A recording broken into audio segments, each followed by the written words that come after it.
The sun hung low over Dustfall Ridge, a bleeding yolk against a sky the color of bruised violet.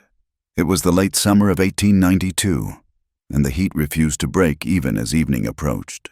The air tasted of dried sage and the metallic tang of anxiety. This was a land that demanded a toll from anyone foolish enough to love it, and lately, the price was rising. Lila McKenna rode her mare, Bess, across the golden expanse of the valley floor. The dust kicked up by the horse's hooves coated the hem of her riding skirt, but she paid it no mind. She sat tall in the saddle, her spine stiffened by years of hard labor and the weight of a responsibility that felt too heavy for a woman of 23. The McKenna Ranch possessed the only reliable spring-fed creek for 20 miles, a jewel of blue in a sea of brown that had kept her father alive and made their land the envy of every cattleman and speculator from here to St. Louis. As she neared the cluster of cottonwood trees that marked the boundary of the reservation land, Lila slowed her horse. A thin trail of smoke rose from the leather teepees of the local tribe. She saw Tahu standing near the edge of the encampment. He was a warrior of the Lakota, a man who moved with the silent grace of a mountain lion. He did not wave, but as Lila passed, he raised one hand in a gesture of solemn recognition. Lila nodded back, a genuine warmth softening the worry in her eyes. Her father had always taught her that the land belonged to no one man, and their relationship with Tahu's people had been one of mutual survival, not conquest. They shared the water when the dry season turned the grass to tinder, but Lila knew the world was changing. The iron rails were coming. The railroad was a hungry beast, eating up mile after mile of prairie, bringing with it men who did not understand the language of the wind or the sacredness of a handshake. 3 miles away, in the dim, smoky interior of the Dusty Boots Saloon, Sheriff Daniel Crow sat at a corner table. He nursed a glass of whiskey that he had no intention of drinking. He was a man of 34 years, though his eyes held the weariness of someone who had lived 2 lifetimes. He wore his tin star not as a badge of glory, but as a shield for a town that often did not deserve his patience. Daniel was watching a table near the bar where 2 men in pinstripe suits were speaking in hushed, urgent tones. They were agents for the railroad, vultures circling the scent of profit. "If Barrett secures the deed," one man said, his voice carrying over the din of the piano, "we control the water. The station goes up right on the ridge. The McKenna old man is on his last legs." "And the girl?" the other asked, lighting a cigar. "Barrett has handled the girl." The first man sneered. "A wedding ring is cheaper than a war." Daniel felt a cold knot tighten in his stomach. He pushed his chair back, the wood scraping against the floorboards, and walked out into the twilight.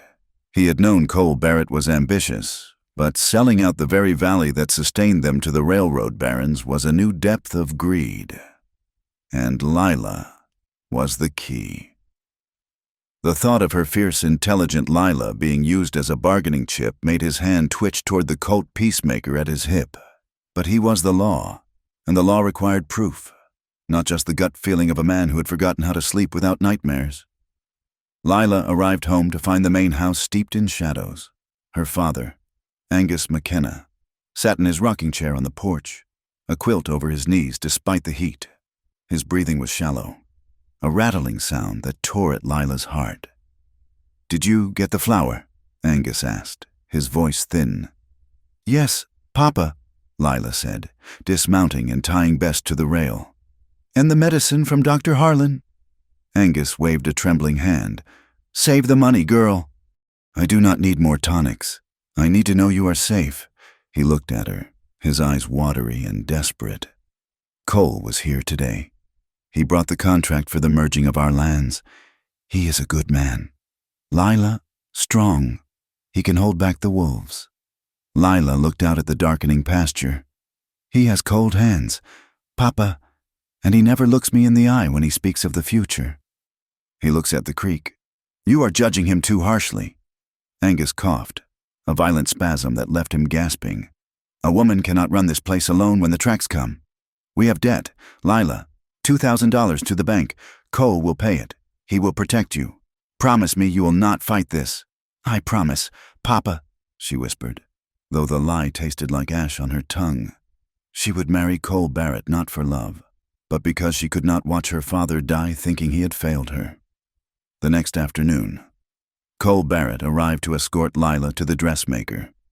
He was a handsome man in the way a knife is handsome, sharp, polished, and dangerous. He rode a black stallion that he controlled with a bit that was far too severe.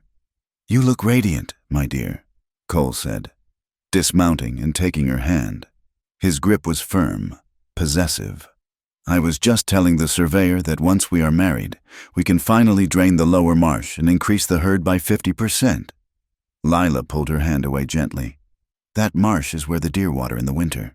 Cole, if you drain it, the game will vanish." Cole laughed, a sound that held no humor. "You have a sentimental heart, Lila, but progress does not care about deer.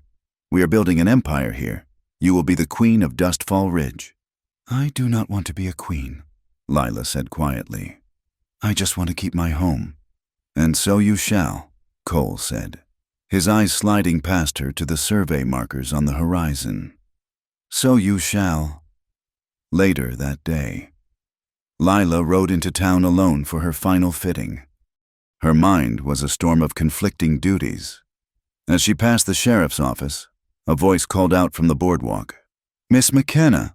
She pulled Bess up and looked down to see Daniel Crow stepping out of the shadows of the jailhouse overhang. He took his hat off, revealing dark hair streaked prematurely with gray.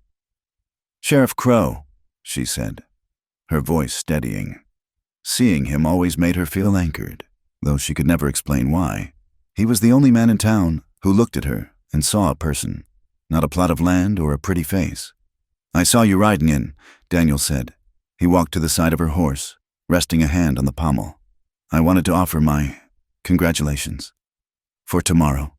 "Thank you, Daniel," she said, using his given name as she often did when no one was watching. He lowered his voice, his dark eyes searching hers. "Lila, are you sure about this? I have heard talk. Barrett has friends in low places. He is not clean." Lila looked away, staring at the dusty street.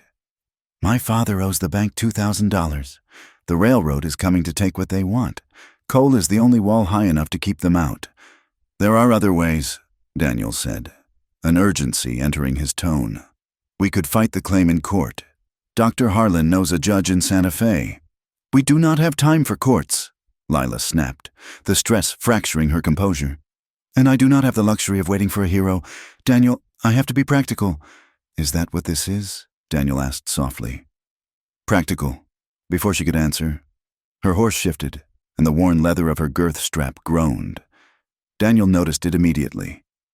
"Your cinch is loose," he said, his professional demeanor returning instantly. "That is dangerous." "I can fix it," Lila said, but Daniel was already moving. He stepped in close, his shoulder brushing against her knee as he reached under the mare's belly to grab the strap. Lila froze.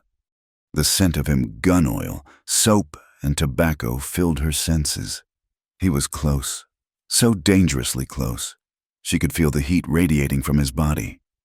Daniel tugged the strap, his knuckles grazing the fabric of her skirt where it covered her ribs. His hand lingered on the buckle for a second longer than necessary. He looked up, and Lila looked down. For a heartbeat, the rest of the town vanished. There was no wedding, no debt, no railroad. There was just the magnetic pull of two lonely souls recognizing each other in the dust. His eyes were the color of storm clouds, filled with a longing he had buried since he buried his wife 5 years ago. Lila felt a tremble start in her chest, a desire to lean down, to touch the rough stubble on his jaw, to ask him if there was another world where they could just be a man and a woman. Then the church bell rang, marking the hour of 5 o'clock. The spell broke. Daniel stepped back, clearing his throat. Lila gripped the reins so hard her knuckles turned white. "It is tight now," Daniel said, his voice rough. "Ride safe, Lila." "Goodbye, Sheriff," she whispered, kicking Bess into a trot, fleeing from the one thing that terrified her more than losing her land, the hope that she could be happy. That evening, Daniel rode out to the high ridge overlooking the town. Tahu was already there, sitting on a flat rock, watching the lights of Dustfall Ridge flicker on one by one. Daniel dismounted and sat beside his blood brother. They did not speak for a long time. "The hawk flies low tonight," Tahu said finally. "A storm is coming. Barrett marries her tomorrow at noon," Daniel said, the words tasting like bile. "He is a snake in a hawk's nest," Tahu said, spitting on the ground. "When the iron horse comes, men like him will burn everything: the grass, the water, the people. He does not see the earth. He sees only numbers." "I know," Daniel said, rubbing his face with his hands. "But my hands are tied." "Tahu." She agreed to it. "It is legal. If I step in now, I am just a jealous man with a badge." "Laws are written on paper," Tahu said, looking at the stars. "Honor is written in the blood. If he hurts her, Daniel, your paper laws will not stop me." "If he hurts her," Daniel said, his voice dropping to a deadly whisper, "you won't have to stop him. I will." The night before the wedding, the wind picked up, howling through the eaves of the McKenna ranch house. Lila sat by her window in her white nightgown, staring out at the vast, indifferent darkness. Her wedding dress hung on the wardrobe door, a ghostly silhouette in the moonlight. She tried to summon the image of Cole Barrett, to find some comfort in his strength. But all she could see was the sorrow in Daniel Crow's eyes when he had tightened her saddle. She felt a profound isolation. She was doing the right thing, everyone said so. She was saving her legacy. She was being a good daughter. "It solves everything," she said aloud to the empty room. "The debt, the safety. It is just a marriage." But as the wind rattled the glass, she heard it, or thought she heard it. The low, rhythmic thrum of drums from the reservation miles away. It was not a sound of celebration. It was a heartbeat, steady and warning, pulsating through the earth. It felt like the land itself was anxious, holding its breath before a strike. Lila shivered and pulled her shawl tighter. But the cold was not in the air. It was deep inside her bones. Tomorrow, she would say vows before God and the town. Tomorrow, her life would be secured. So why did she feel like she was walking toward a cliff edge in the dark outside? The wind screamed across the plains, drowning out the whisper of her doubts, carrying the scent of rain and impending ruin. The church of Dustfall Ridge stood like a white bone against the sprawling brown earth. It was packed to the rafters, the air inside thick with the scent of lavender water, stale sweat, and the melting wax of altar candles.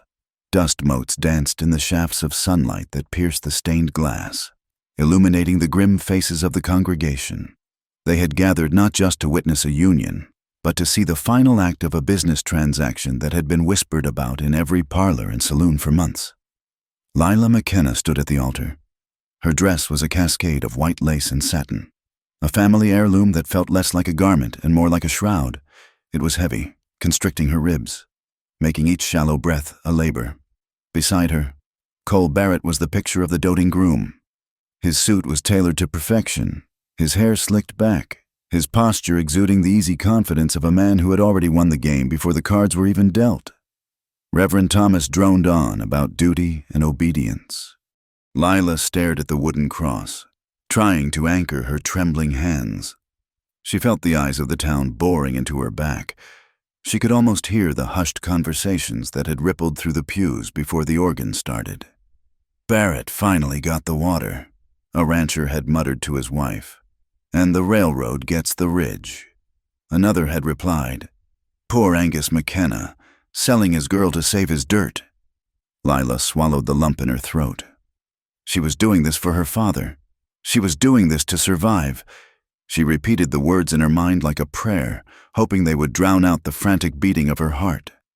At the back of the church, standing in the shadow of the vestibule, Sheriff Daniel Crow watched.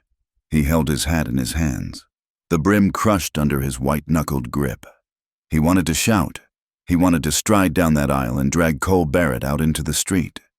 But he remained rooted to the spot, a silent sentinel to a tragedy he was powerless to stop by legal means. Through the open church doors, out on the distant rise, Tahu sat on his paint horse. He did not come closer. He did not need to. The wind carried the scent of deception, and the warrior knew that vows spoken with a forked tongue would only bring blood. "You may kiss the bride," the Reverend announced. Cole turned to Lila. His smile did not reach his eyes. It was a performance, a display of ownership. He leaned in, his lips pressing against hers. They were dry and cool. Lila did not pull away, but she did not lean into him. She stood rigid, a statue of ice amidst the suffocating heat. The reception was a blur of handshakes and forced laughter. As the sun began to dip below the horizon, painting the sky in shades of bruised purple and blood orange, Cole led Lila to his carriage. "Time to go home. Mrs. Barrett," he said, the new name sounding foreign and sharp in Lila's ears. Daniel stood on the porch of the sheriff's office as the carriage rattled past.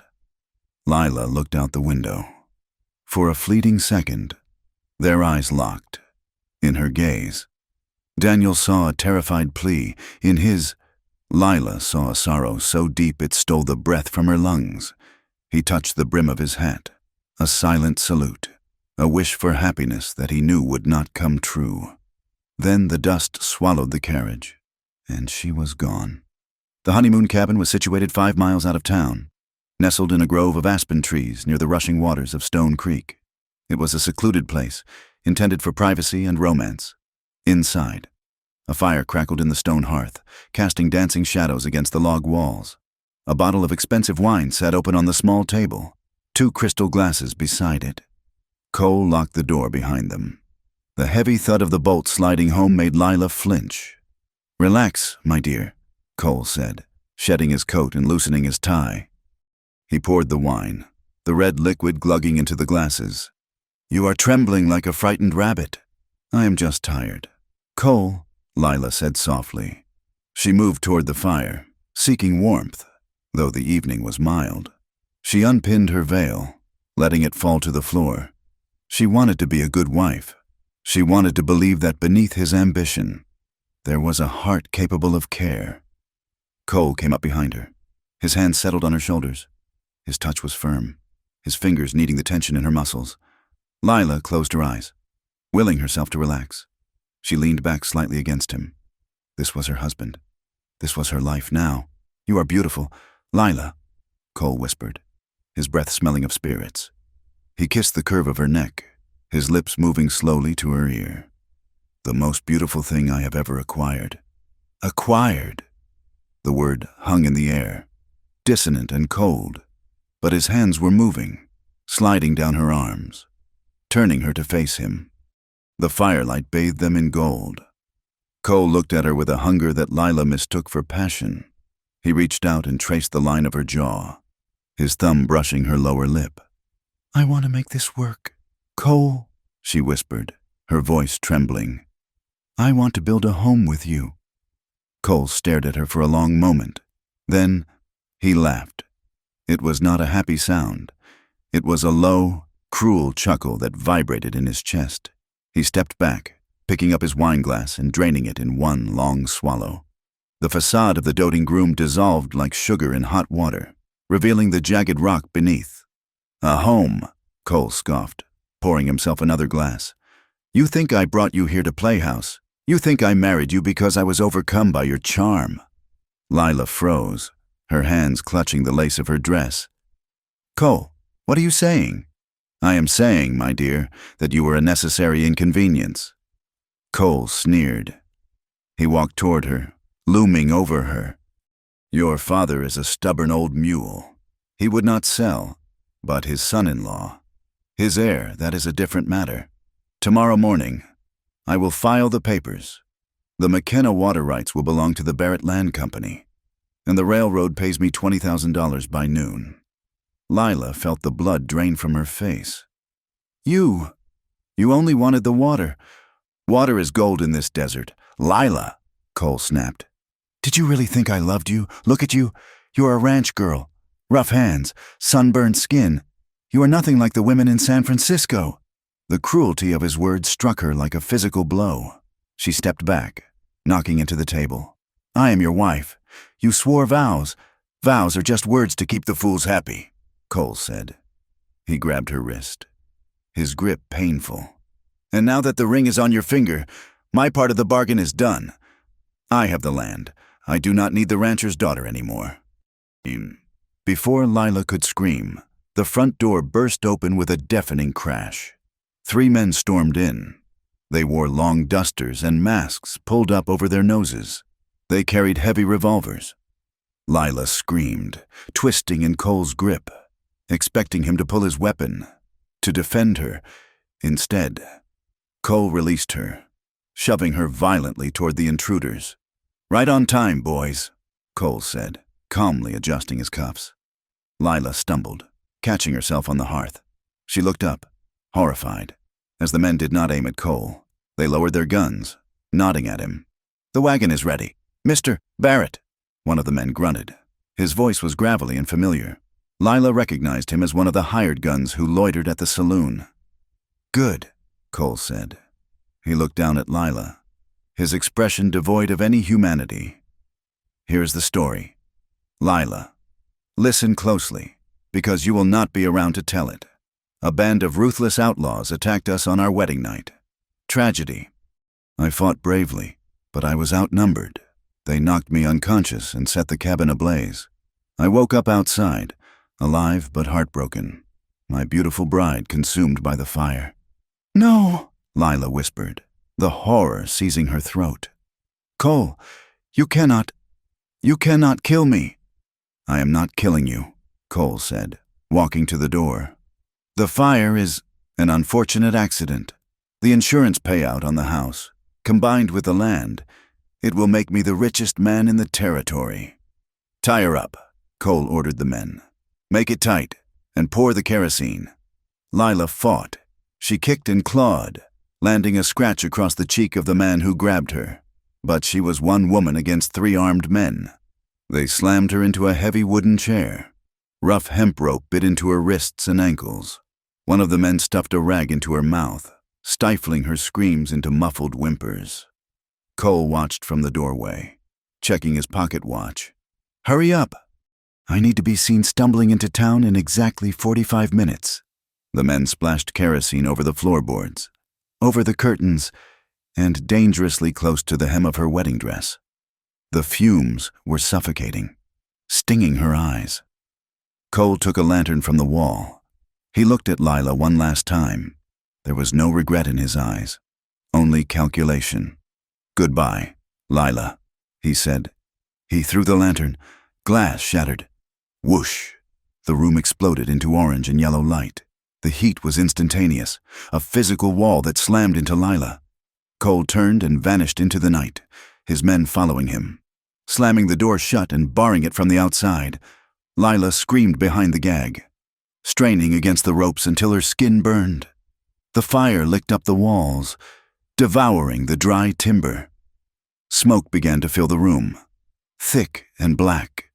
It crawled along the ceiling, descending like a heavy blanket. She coughed, her lungs spasm. Her eyes watered so badly she could barely see.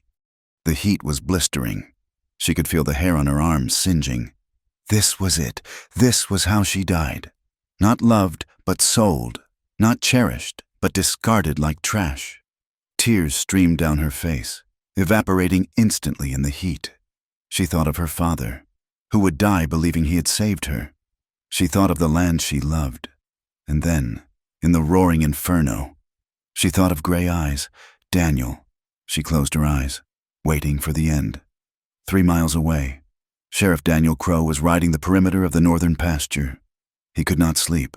The image of Lila riding away in that carriage haunted him. He paused his horse on a rise, looking toward Stone Creek.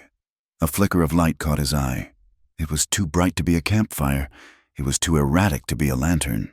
It grew rapidly, painting the belly of the clouds with a sinister orange glow.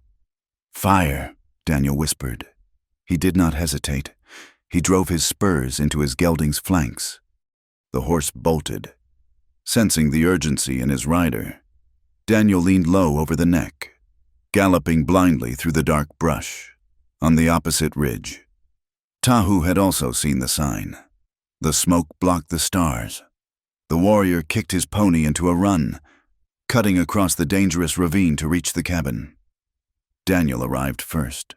The cabin was a torch in the night. Flames shot out of the windows, reaching for the canopy of the trees. The heat was intense enough to blister paint at 20 paces. "Lila!" Daniel screamed, leaping from his horse before it had fully stopped. He ran to the door. Locked. He kicked it, the wood groaning but holding.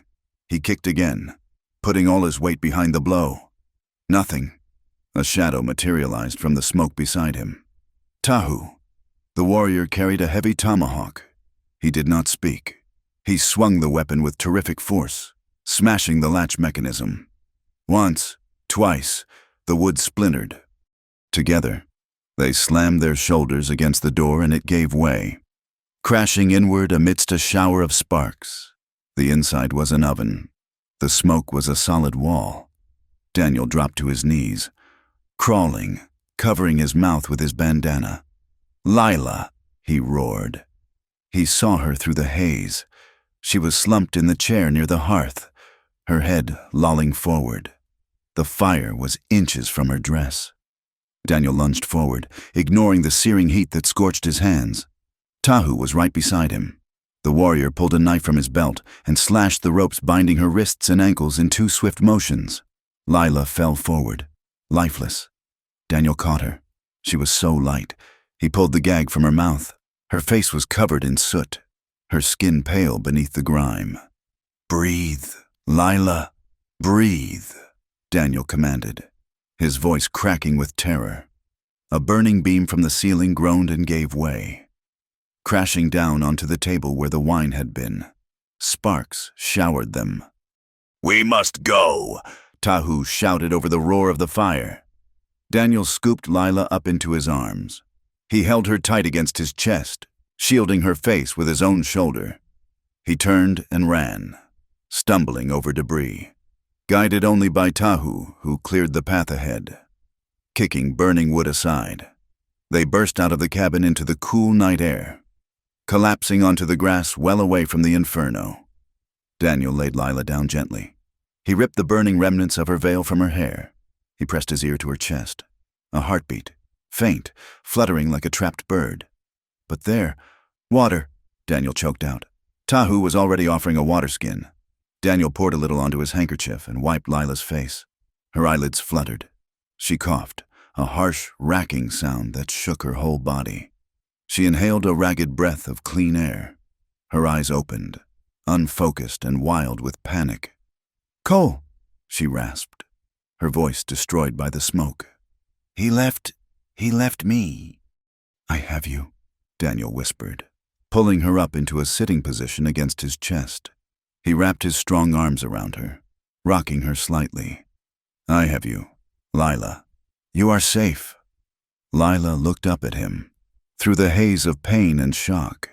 She saw his face illuminated by the firelight of her burning prison. It was not the face of a sheriff.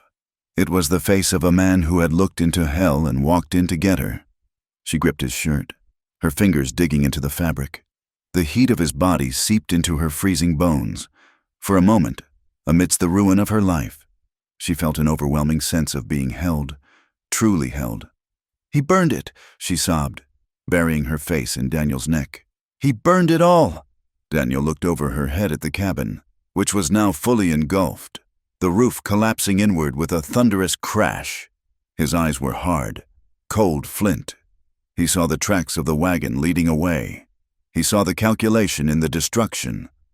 Tahu stood over them, looking at the fire, then at the tracks. He looked at Daniel, and a silent understanding passed between them. This was no accident. This was war. Lila's strength gave out. Her grip loosened, and she slumped against Daniel, unconsciousness claiming her again. Daniel held her tighter, his jaw set in a line of grim determination. He brushed the soot from her forehead with a tenderness that belied the violence of the night. "Let it burn," Daniel whispered into the darkness, making a vow to the woman in his arms. "Let him think you are dead, because when you rise from this, Lila, you will not be the victim he thinks he killed." He lifted her up, standing tall with her in his arms. Tahu mounted his horse, waiting. "To my house," Daniel said. "No one finds her tonight." They rode into the shadows, leaving the fire to consume the lie of the wedding, carrying the truth away into the safety of the dark. The morning sun did not bring relief.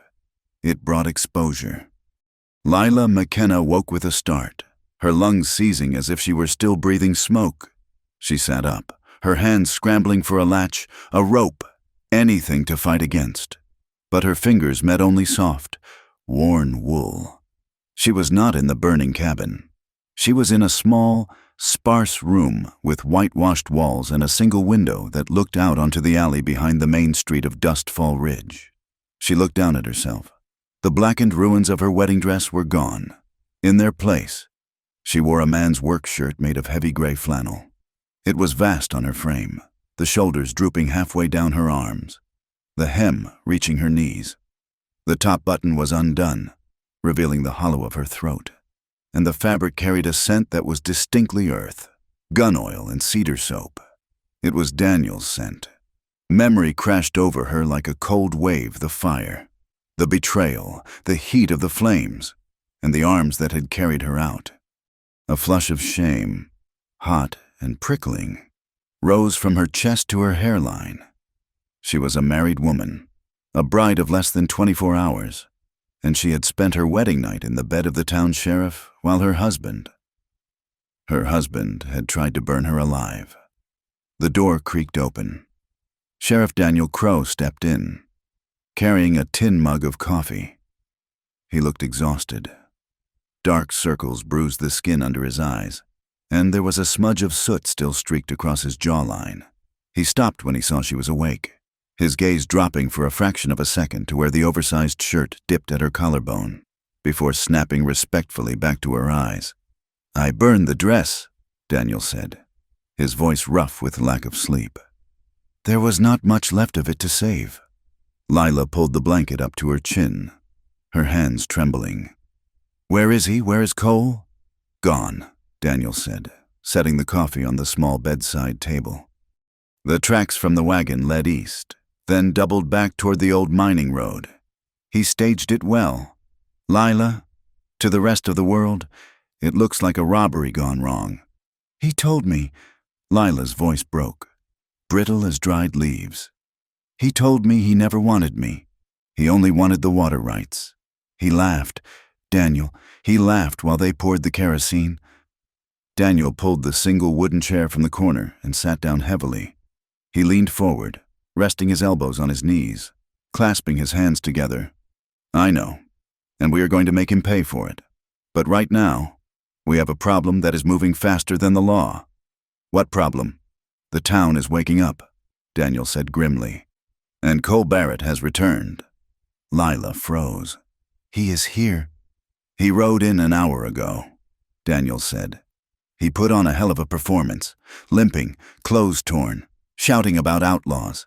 He told everyone that bandits hit the cabin, knocked him unconscious, and set it ablaze.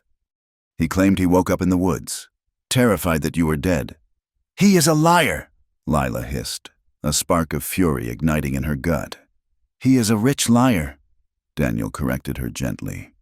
"And then Widow May saw my horse come in last night. She saw me carrying you. The story running through the saloon right now is not that I saved a victim. It is that the sheriff stole the bride." Lila squeezed her eyes shut. She understood the weight of his words. In Dustfall Ridge, a woman's reputation was as fragile as glass and twice as valuable. "They think I was unfaithful. Cole is counting on it," Daniel said. "He implies that he was attacked, and while he was unconscious, you were somehow rescued by me. He is spinning it so that he is the grieving, confused husband, and you are the woman who spent her wedding night in another man's house." Lila threw the blanket aside and swung her legs over the edge of the bed. The shirt rode up her thighs, but she was past the point of modesty. "I will tell them the truth. I will stand on the church steps and scream it if I have to." "Lila, wait," Daniel said, standing up. "No." She stood, her bare feet slapping against the cold floorboards. "I will not hide in this room like a criminal while he steals my life." She marched toward the door, But as she reached for the handle, a wave of dizziness took her. She swayed, her vision graying. Daniel was there instantly. His hands caught her by the upper arms, steadying her. His grip was strong and warm through the thin flannel. For a moment, she was pressed against his chest, the solid wall of him the only thing keeping her upright. She looked up. His face was inches from hers. She could see the flecks of gold in his gray eyes, the tension in his jaw. The air between them crackled, charged with the memory of the fire and the undeniable reality of her body against his. "You are strong, Lila," Daniel whispered, not letting go. "But you cannot walk out there in my shirt and barefoot. Not if you want to win." He went to a wooden chest at the foot of the bed and pulled out a pair of trousers and a heavy canvas coat. "Put these on. We are going to your father's ranch. If we are going to fight a war, we do not do it in the street. We do it from the high ground." The ride to the McKenna ranch was a gauntlet. Lila rode Bess, who Tahu had retrieved during the night, while Daniel rode beside her, his hand resting near his holster. As they passed the general store, Mrs.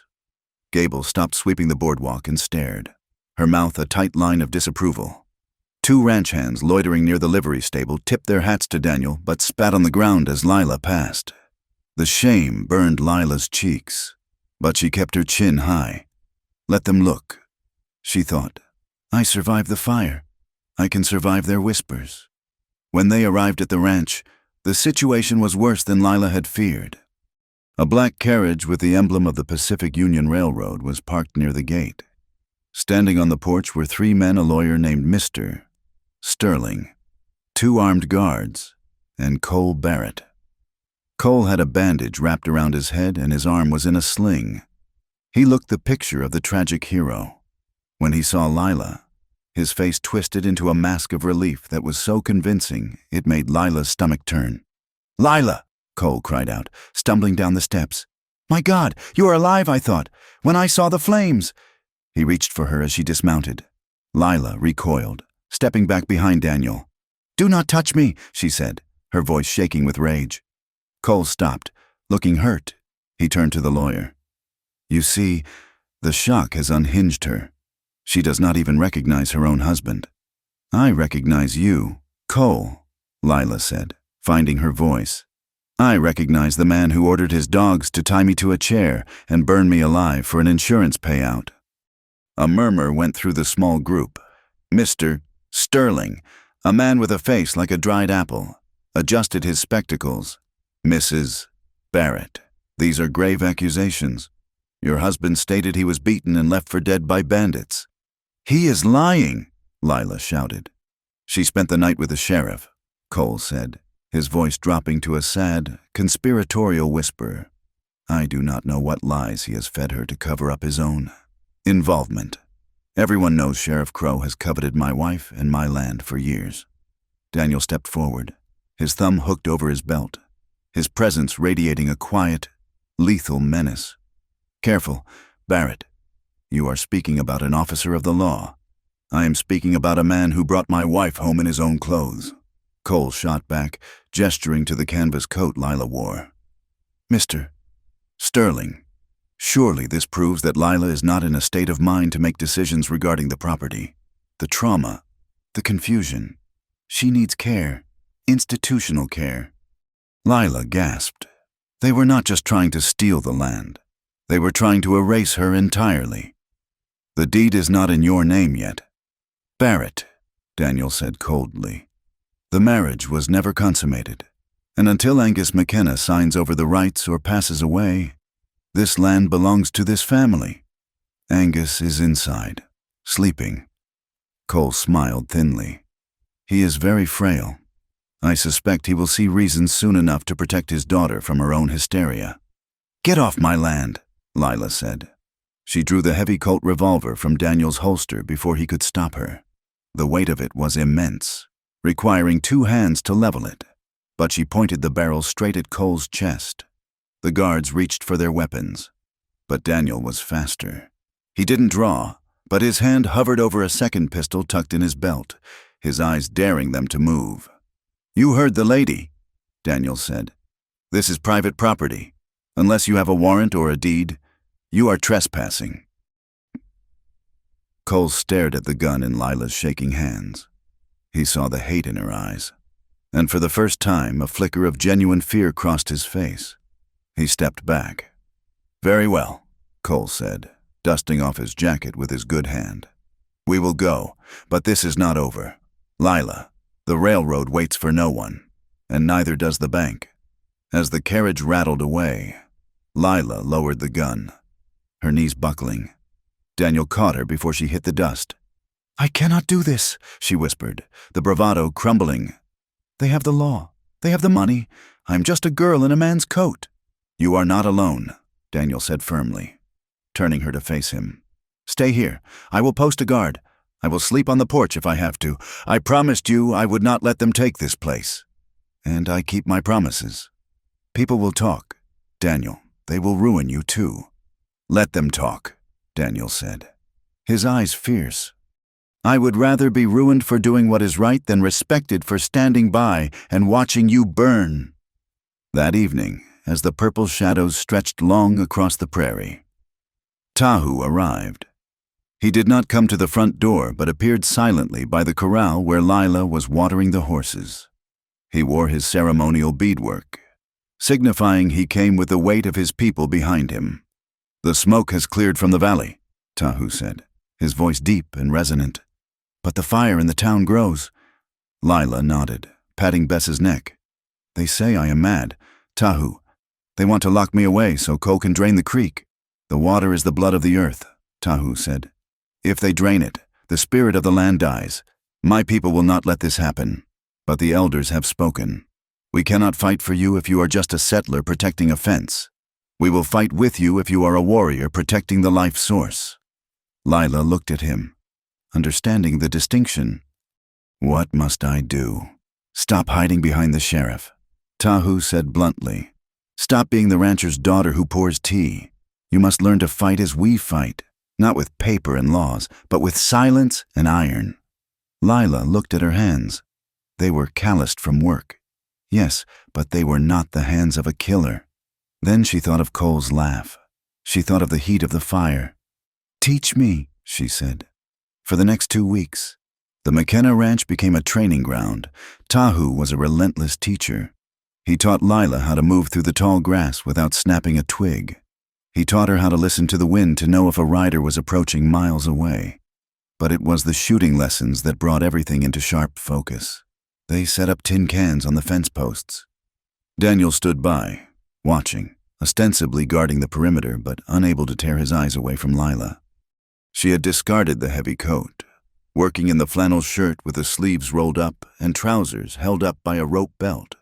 Her hair was braided back, revealing the determination in her profile. "You are jerking the trigger," Daniel called out after Lila missed her third shot. "You are anticipating the recoil." He walked over to her. The air around them seemed to thicken. Lila lowered the gun, wiping sweat from her forehead with the back of her hand. She was breathing hard, her chest heaving. "It is too heavy," she said, frustrated. "It is not the weight," Daniel said softly. He moved behind her. "Here, raise your arms." He stepped in close, his chest brushing against her back. He reached around, his large, rough hands covering hers on the handle of the revolver. The heat of him was overwhelming, a stark contrast to the cool steel of the gun. "Relax your shoulders," Daniel murmured, his breath ghosting against her ear. Lila shivered, and it wasn't from the cold. "Daniel?" "Focus." "Lila," he said, though his voice was husky. He adjusted her grip, his fingers interlacing with hers to show the proper tension. His thumb grazed the sensitive skin of her wrist, sending a jolt of electricity straight to her core. "Breathe out. Squeeze gently, like you are holding a bird, not a rock." For a moment, neither of them moved. They stood there, wrapped in each other, the violence of the gun forgotten in the sudden, overwhelming intimacy of the contact. Lila leaned back almost imperceptibly into him. She felt his heart hammering against her shoulder blades, matching the rhythm of her own. It was a dangerous moment, more volatile than gunpowder. "Like this," she whispered. Yes, Daniel said, his voice barely audible. Just like that. She pulled the trigger. The gun roared. The tin can 30 yards away flew into the air, punctured clean through. Lila laughed, a sound of pure triumph. She turned in his arms, her face shining. Daniel looked down at her, and, for a second, his guard dropped completely. He looked like a man starving for the very thing he was holding, but then he remembered who she was, and the ring that even if false still bound her to another man in the eyes of the law. He stepped back, clearing his throat, putting a safe distance between them. Good shot, he said gruffly. Tahu is waiting by the creek. Lila watched him walk away, her skin still tingling where he had touched her. She realized then that she wasn't just fighting for her land. She was fighting for the right to choose who she stood beside. 3 nights later, the training was put to the test. Lila sat on the roof of the general store in town. She had climbed up the trellis, moving as silently as Tahu had taught her. Below, the dusty boot saloon was roaring with activity. She crept to the edge of the roof, peering down into the alley where the back door of the saloon stood open to let out the smoke. Cole Barrett stepped out, lighting a cigar. He was joined by 2 men, the same hired guns who had been at the cabin. The judge in Santa Fe has agreed to review the competency hearing next week, Cole said, blowing a ring of smoke. Once she is declared unfit, I become the conservator of the estate. And the old man, one of the gunmen asked. Nature will take its course, Cole said indifferently. If the shock of losing his daughter to an asylum does not kill him, a pillow over the face is a quiet way to go. Lila pressed her hand over her mouth to stifle a gasp. Tears pricked her eyes, but she forced them back. What about the water? The gunman asked. The railroad wants to start laying track by the 1st of the month. Once the papers are signed, Cole said, his voice dropping low. We dynamite the ridge. We divert the flow directly into the railroad's reservoir. The rest of the valley will go dry in a week. The other ranchers will be forced to sell for pennies. We will not just own the McKenna place. Boys, we will own Dustfall Ridge. Lila pulled back into the shadows, her heart pounding against her ribs like a trapped bird. It wasn't just theft. It was annihilation. Cole was going to murder her father and turn the entire valley into a dust bowl for the sake of a contract. She looked down at her hands. They were steady now. The fear was gone, replaced by a cold, hard resolve. She was no longer the girl who had ridden away in a carriage hoping for a savior. She was the woman who had crawled out of the fire. She slipped away into the night, moving toward where Daniel and Tahu were waiting in the shadows of the livery stable. They had work to do. The law had failed her. The church had failed her.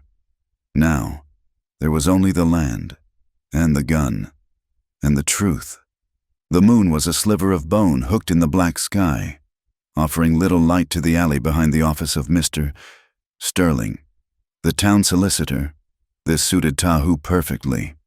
The warrior moved with a silence that made the stray cats of Dustfall Ridge seem clumsy. He crouched by the back window, slipping a thin, flat blade between the sash and the sill. With a soft click, the lock gave way. Sheriff Daniel Crow waited in the shadows, his heart hammering a slow, heavy rhythm against his ribs. Breaking into a lawyer's office was not something a sheriff did, at least, not one who intended to keep his badge. But the law in this town had been twisted into a noose, and Daniel was done playing by rules that only applied to the poor. Tahu slid the window up and vanished it inside. Daniel followed, his boots making no sound on the floorboards. The office smelled of stale cigar smoke and ink. The safe is behind the portrait of the governor, Daniel whispered. Tahu moved the painting. The safe was a heavy iron box, imposing and cold. Tahu did not use explosives or a stethoscope. He used patience and a knowledge of mechanics he had learned from a disgruntled railway engineer years ago. He worked the dial, feeling the vibrations in his fingertips. Click! The door swung open. Daniel struck a match, shielding the flame with his cupped hand. The interior was stuffed with ledgers. He flipped through them frantically. Deeds, wills, and then, at the bottom, A stack of correspondence tied with red string. Daniel untied the knot. The letters were signed by a director of the Pacific Union Railroad. He scanned the pages, his jaw tightening until his teeth ached. He knew, Daniel murmured. Cole Barrett has been on their payroll for 2 years. Here is the agreement. He gets a percentage of every acre secured for the right-of-way. He pulled out another document, a map.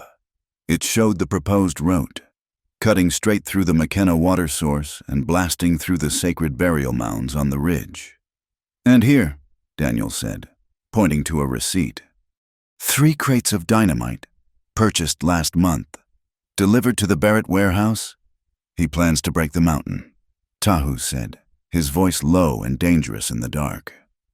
To divert the water. He is not just stealing land, Daniel said, shoving the papers into his shirt. He is manufacturing a drought. The next morning, Daniel visited Dr. Harlan. The old physician was cleaning his instruments, his hands shaking with a tremor that had nothing to do with age. When Daniel placed the badge on the table not as a threat, but as a reminder of duty, the doctor crumbled. I had no choice. Daniel, Dr. Harlan said, wiping his spectacles. 3 years ago, a drifter came through. He had been beaten within an inch of his life, broken ribs, shattered jaw. He said Cole Barrett did it because the man looked at him wrong in a poker game. You never reported it, Daniel said. Barrett told me that if I spoke, my clinic would burn. The doctor confessed, looking at the floor. He is not just a businessman. Daniel, there is a sickness in him, a violence that enjoys the pain of others. I patched the drifter up and gave him $10 to leave town. I have not slept soundly since. Daniel picked up his badge and pinned it back on his chest. You will sleep tonight, doctor, because the truth is finally out. By noon, the heat on the main street was suffocating. Dust devils swirled in the open spaces, dancing like restless ghosts. Lila McKenna walked out of the general store, carrying a sack of flour. She wore the trousers she had trained in, a scandal in itself, but her head was high. Cole Barrett was holding court outside the saloon, surrounded by his sycophants. When he saw Lila, he stepped into her path, a mocking smile playing on his lips. Dressed like a farmhand. My dear, Cole said loudly, ensuring the passers-by could hear, it is a sad sight. Come home. I have forgiven your indiscretions with the sheriff. I am a patient man. Lila stopped. The sack of flour dropped from her hand, landing with a soft thud that seemed to echo in the sudden silence of the street. She looked at him, really looked at him, and saw the monster beneath the silk vest. You do not know the meaning of forgiveness. Cole, Lila said, her voice ringing clear as a bell. Just as you do not know the meaning of honor. Careful, Lila, Cole warned, his smile tightening. You are making a scene. I am making a stand, she replied. She stepped forward and slapped him. It was not a hysterical, flailing blow. It was a strike of precision and power, fueled by the memory of the fire and the ropes. The sound was like a whip crack. Cole's head snapped to the side. A red mark blossomed instantly on his pale cheek. That is for the wedding night, she said. And this, she pointed a finger at his chest, is for leaving me to burn. You are a coward. Cole Barrett, a small, greedy man who thinks he can buy the sun. Cole raised his hand, his eyes flashing with murderous intent. You ungrateful witch. Touch her, a voice cut through the air, and you lose the hand. Sheriff Daniel Crow stepped off the boardwalk. He walked into the street, his thumbs hooked in his gun belt. He did not look like a man torn by doubt anymore. He looked like the mountain immovable and ancient. She is my wife, Cole snarled, though he lowered his hand. She is a citizen under my protection, Daniel announced, turning to address the crowd that had gathered. And as of this moment, I am opening an official investigation into the arson at Stone Creek. I have evidence that suggests it was not bandits, but a premeditated attempt on Miss McKenna's life. A gasp rippled through the crowd. Widow May, standing on the porch of her hotel, nodded approvingly. You have nothing but the word of a crazy woman and a savage. Cole spat. I have bank records. Daniel lied smoothly, bluffing to shake Cole's confidence. And I have the testimony of a doctor. Do not leave town. Barrett, the judge arrives in 4 days. Cole stared at him, hatred radiating from him in waves. He looked at Lila, then at Daniel, and realized the ground was shifting beneath his feet. He spun on his heel and stormed into the saloon, his men trailing behind him like whipped dogs. Lila looked at Daniel. He did not smile, but the look in his eyes was a solid anchor in the storm. And the storm was coming. By late afternoon, the sky turned a bruised purple. The wind picked up, screaming across the plains, driving tumbleweeds like fleeing animals. The temperature dropped 20 degrees in an hour. It was a summer squall, violent and sudden. Lila was at Daniel's small house at the edge of town, going over the map they had stolen. The rain began as a deluge, turning the dirt streets into churning rivers of mud. The bridge out to the McKenna Ranch washed out within 30 minutes. "You cannot ride back in this," Daniel said, latching the shutters against the gale. "The creek will be 10 feet deep." Lila looked at the fire crackling in the hearth. The house was small, intimate. The smell of coffee and rain filled the room. "Then I suppose I am staying." They ate a simple dinner of stew and bread in relative silence, the howling wind outside making the silence inside feel heavy and charged. Afterward, they sat on the rug before the fire, the warmth seeping into their bones. "I used to be afraid of storms," Daniel said quietly, staring into the flames. "When Sarah was alive, she would hide under the bed covers. I would sit with her for hours, telling her stories until the thunder stopped." It was the first time he had spoken her name so freely. "You loved her very much," Lila said softly. "I did," Daniel admitted. "When she died, the fever took her so fast, I felt like the best part of me went into the ground with her. I thought my heart was just a pump. Lila, a machine to keep the blood moving. I did not think it was capable of this." "This?" Lila asked, her breath hitching. Daniel turned to look at her. The firelight danced in his gray eyes, softening the hard lines of his face. "Hope, fear, the terrifying feeling that I have something to lose again." Lila shifted closer. The air between them thinned. She could see the pulse beating in his throat. "I thought I wanted safety," she whispered. "My father told me Cole was safe. I thought love was just a contract you signed to keep the wolves away. I did not know it was supposed to make you feel brave." Daniel reached out. His hand, rough and calloused, trembled slightly as he brushed a stray lock of hair from her forehead. His fingers trailed down her cheek, stopping at the small, pink scar on the side of her neck, a souvenir from the heat of the burning cabin. "He marked you," Daniel murmured, his voice thick with a mixture of rage and tenderness. His thumb traced the scar gently. "I look at this, and I want to burn the world down for hurting you." "Do not burn the world, Daniel," Lila whispered, leaning into his touch. "Just save it." The distance between them vanished. Daniel leaned in, and Lila met him halfway. It was not a frantic collision. It was a slow, inevitable gravitation. His lips brushed hers, hesitant at first, asking a question. Lila answered by placing her hand on his chest, feeling the heavy, rapid thud of his heart. He kissed her then, a deep, soulful seal of a promise. It tasted of rain and longing. It was the kind of kiss that rewrote history, erasing the cold memory of Cole's touch and replacing it with fire. Lila made a soft sound in her throat, her fingers curling into his shirt. Daniel groaned low in his chest, his arm coming around her waist to pull her flush against him. For a moment, the world narrowed down to the heat of their bodies and the sound of the rain. Daniel's hand moved to her waist, his grip tightening, the desire palpable and raw. Lila felt a rush of want so strong it frightened her. Then, Daniel pulled back. He rested his forehead against hers, his breathing ragged. "Lila," he whispered, his voice strained. "If we do not stop, I will not be able to stop." Lila looked at him, her lips swollen, her eyes dark with emotion. She knew he was right. She was still a married woman in the eyes of the law.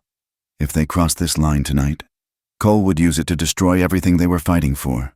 "I know," she whispered, though every nerve in her body screamed in protest. Daniel kissed her forehead, a gesture of supreme restraint. You take the bed, I will take the chair. You are a good man, Daniel Crow, she said. No, he said, standing up and moving to the window to watch the storm. I am just a man who wants to be worthy of you. The next morning, the sky was a brilliant, washed clean blue. Tahu arrived as Lila was pouring coffee. The warrior stepped inside, shaking the mud from his boots. He looked from Daniel, who was folding his blanket on the chair, to Lila, who stood by the stove with flushed cheeks. Tahu did not smirk. He did not judge. A slow, knowing smile spread across his face. The storm clears the air, Tahu said, accepting a cup from Lila. And it reveals the path. We were just, Lila began, feeling the need to explain. You do not need to speak words to the wind? Tahu interrupted gently. The heart chooses its home. Lila, sometimes it chooses a stone house. Sometimes it chooses a person. The spirit does not care about your paper laws. Lila smiled, grateful for his wisdom. Did you find out about the dynamite? I did, Tahu said, his face growing serious. And that is why I am here. But first, you must see the town. When Lila and Daniel walked out onto the main street, something had changed. Mrs. Gable nodded to Lila. The schoolteacher stopped to ask if Lila was recovering well. But it was the women, the wives of the ranchers, the laundresses, the shopkeepers who made the difference. They looked at Lila not with pity, but with a quiet solidarity. They saw a woman standing beside the sheriff, working the case, holding her own. They saw the way Daniel held the door for her, the way he listened when she spoke. They are turning, Daniel said quietly. They know a liar when they see one. And Cole has been shouting too loud. We have him cornered, Lila said, feeling a surge of confidence. But a cornered animal is the most dangerous kind. In the back room of the saloon, Cole Barrett was drinking whiskey at 10 in the morning. He looked at the man across from him, a railway enforcer named Pike. The sheriff is getting too close, Cole said. And the girl is winning them over. We can kill them, Pike suggested, cleaning his fingernails with a knife. No, Cole said. Martyrs are expensive. We need to change the enemy. If the town is fighting the Indians, they will not care about the water rights. They will beg me to build the railroad to bring in the army. What do you have in mind? The supply train comes through the pass at noon, Cole said. It is carrying the payroll for the track layers, $5,000 in silver, and it is going to be robbed. Cole smiled cruelly. By a band of savage Lakota warriors, or at least men who look enough like them from a distance. At noon, Tahu was riding near the ridge, scouting the track line as Daniel had asked. He heard the whistle of the train, then the sudden, sharp crack of gunfire. He spurred his horse to the crest of the hill. Below, he saw men wearing buckskins and feathers cheap costumes attacking the train. They were shooting the guards and throwing crates of silver onto waiting horses. No, Tahu whispered. One of the attackers looked up and saw Tahu on the ridge. He raised his rifle and fired. The bullet grazed Tahu's thigh. Tahu wheeled his horse around. Realizing the trap, he was the perfect witness and the perfect scapegoat. He rode hard, bleeding, pushing his pony to the limit. He had to get to Daniel. An hour later, Tahu stumbled into the back of the livery stable where Daniel and Lila were saddling up. He was pale, blood soaking his leggings. Tahu, Lila cried, rushing to him. It is a trap, Tahu gasped, gripping Daniel's arm. They hit the train. Men dressed as my people. They took the silver. Barrett, Daniel said. The name, a curse. The army will come, Tahu said, his eyes fierce with pain and urgency. They will not ask questions. They will burn the camp. They will kill the elders.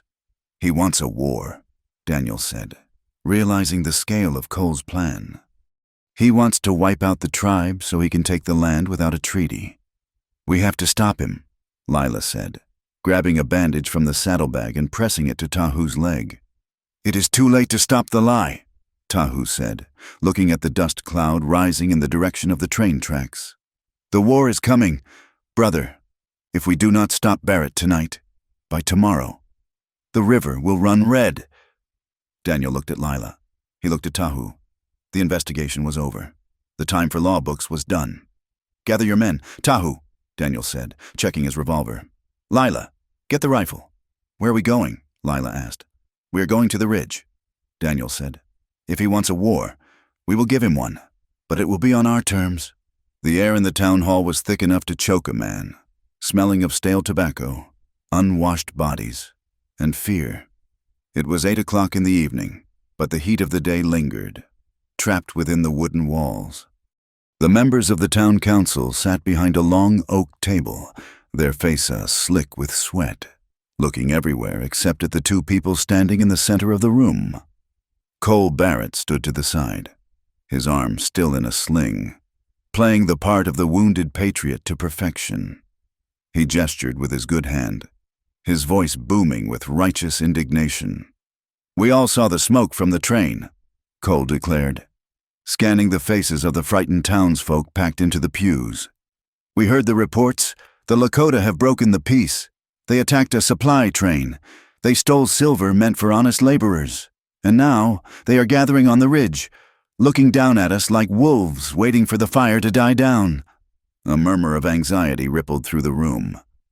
We need a perimeter, Cole continued, pressing his advantage. The McKenna Ranch sits on the high ground guarding the northern pass. It is the only tactical position that can protect Dustfall Ridge. I propose we deputize a militia immediately to occupy that land and secure the water source for the town's defense. You mean secure it for yourself, Lila McKenna said. Her voice was not loud, but it cut through the murmur like a knife through canvas. She stood next to Sheriff Daniel Crow. She wore her riding skirt and a heavy canvas jacket, her hands resting on the back of a chair to hide their trembling. But her eyes were steady. We have the proof, Mayor, Daniel said, stepping forward. He slammed a sheaf of papers onto the table. These are contracts stolen from Barrett's own lawyer. They detail a payoff from the Pacific Union Railroad, $10,000 for the water rights, another $5,000 for diverting the creek. The mayor, a nervous man named Higgins, who owned the general store, glanced at the papers but did not pick them up. He looked at Cole, then back at Daniel. Sheriff, these are irregular documents, Higgins stammered. Obtained illegally, I assume. Since when does the law care more about how truth is found than the truth itself? Daniel demanded. Dr. Harlan is willing to testify that Barrett has used violence to silence witnesses before. We are looking at a man who burns his own wife to clear a deed. These are desperate lies from a disgraced lawman and a hysterical woman. Cole interjected smoothly. Mayor, the savages are at our doorstep. Do you want to debate paperwork while they burn our homes? I have 20 men ready to ride. All we need is the authority to take up positions at the McKenna Ranch. Daniel looked at the faces of the councilmen. He saw the hesitation, but he also saw the fear Cole had carefully cultivated. If you sign that order, Daniel said, his voice low and dangerous, you are not authorizing a defense. You are authorizing a theft. Higgins wiped his forehead with a handkerchief. We have to think of the greater good. Sheriff, if the tribe attacks... There is no attack, Lila shouted. The men who robbed the train were white men in paint. Tahu saw them, and we are supposed to trust the word of the savage who is leading the war party? Cole scoffed. Higgins picked up the gavel. In light of the emergency, the council grants Mr. Barrett temporary authority to secure the northern perimeter. For the safety of the town. The gavel banged down. It sounded like a gunshot. Daniel grabbed the papers. He looked at Cole, who offered him a thin, triumphant smile. Let us go, Daniel said to Lila. Where? She asked, her voice hollow. Home, Daniel said, checking the load in his revolver. If they want the ranch, they're going to have to come through us to get it. Midnight at the McKenna Ranch was usually a time of profound silence, broken only by the call of coyotes. Tonight, the silence was heavy, pregnant with violence. They had fortified the main house. Angus McKenna had been moved to the cellar for safety. Clutching an old shotgun he was too weak to fire. In the main room, The lamps were doused. Moonlight spilled through the cracks in the shuttered windows, illuminating the dust motes dancing in the air. Deputy Jonah, a boy of only 22 with a face full of freckles and a heart full of grit, crouched by the window. He held a Winchester rifle. "They are coming, Sheriff," Jonah whispered. "I count 15 riders, maybe more." Daniel stood by the door, peering through a spy hole. "They brought the whole payroll." "Why are you here, Jonah?" Lila asked from the shadows where she stood with her own rifle. "You heard the council. Daniel is acting against orders. You could lose your badge." Jonah looked back at her, his young face solemn. "My mama raised me to know the difference between the law and what is right, ma'am. Besides, I never liked Cole Barrett's smile. It looks like a crack in a gravestone." Outside, the thunder of hooves stopped. A heavy silence settled over the yard. Then, Cole's voice drifted from the darkness. "Lila, be reasonable. We have a warrant authorized by the mayor. Open the gate, and no one gets hurt." Daniel opened the front door and stepped out onto the porch. He did not draw his weapon, but his hand hovered near his hip. Lila stepped out beside him, refusing to hide. Jonah stayed in the window, his rifle trained on the shadows. The yard was filled with men holding torches and rifles. At the front sat Cole Barrett on his black stallion. The torchlight flickered on his face, making his eyes look like hollow pits. "Go home, Cole," Daniel said calmly. "You are trespassing." "I am securing a defensive position," Cole said, dismounting. "Now step aside. Crow, you are relieved of duty." "You will have to kill me first," Daniel said. "That can be arranged," Cole said. He snapped his fingers. The men behind him raised their rifles. The click of hammers being cocked echoed across the yard like the snapping of dry twigs. But before anyone could fire, a sound rose from the hills behind the house. It was a low, rhythmic chanting, accompanied by the deep thrum of a war drum. Cole's horse spooked, dancing sideways. He looked up at the ridge. Silhouetted against the moon were 24 figures on horseback. Warriors. They sat motionless, their lances held high. In the center was Tahu. He did not need war paint to look terrifying. His stillness was enough. "I told you they were attacking," Cole shouted to his men. "Defend the position." "They are not attacking," Daniel roared, his voice carrying over the confusion. "They are witnessing." Cole turned back to the porch, his face twisting in rage. He realized his narrative was crumbling. He needed to end this, and he needed to end it now. He pulled his revolver and marched toward the steps. "I am done playing games," Cole snarled. He leveled the gun at Lila. "Bring me the deed, Lila. Sign it over, right now." "No," Lila said, her chin trembling but held high. "I will burn this house with you in it," Cole hissed. "Just like the cabin, and I will tell the world the Indians did it. You will not touch her," Daniel said. He stepped in front of Lila. It was a simple movement, devoid of hesitation. He placed his body directly between the muzzle of Cole's gun and the woman he loved. Cole laughed, a jagged, manic sound. "Look at you, the tragic hero. Do you really think dying for her will change anything? She is my property. Crow, by law and by ring." "She is not property," Daniel said, his voice steady, loud enough for every hired gun and every hidden witness to hear. "She is the strongest woman I have ever known, and I love her. Do you hear me? Barrett, I love her, and not a single piece of paper in your pocket gives you the right to hurt her." For a second, the yard went dead silent. The confession hung in the air, raw and undeniable. Even the hired guns lowered their rifles slightly, unsettled by the sheer conviction in the sheriff's voice. Cole's face went purple.